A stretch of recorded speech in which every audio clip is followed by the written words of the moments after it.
Hi everyone, how are you guys doing?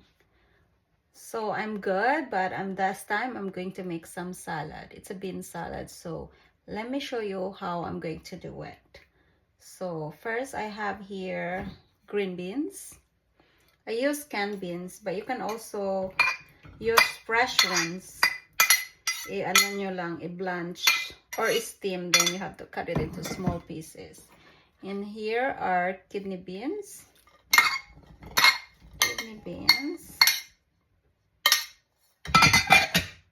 And chickpeas.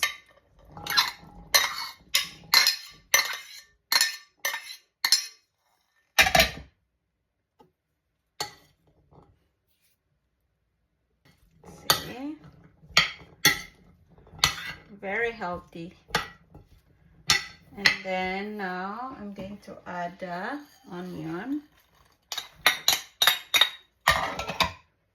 and cucumbers, sliced cucumbers, cherry tomatoes, and let's mix it. Mix lang natin konti. Now we're going to add our lemon juice. Lemon juice or lime or calamansi juice or sugar, what is that, vinegar in substitution. And then here pepper, ground pepper, and let's add some salt.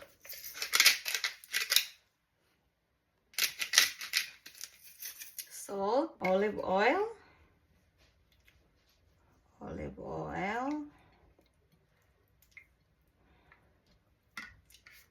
okay, and then we'll try to mix it slowly, mix it evenly, okay, hanggang sa ma-combine yung ingredients. So it depends, guys. You can try it if it's enough seasoning. You can add more salt or pepper or any seasoning you would like to add.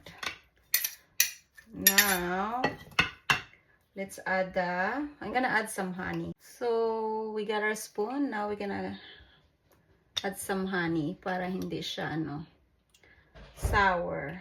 Konti lang.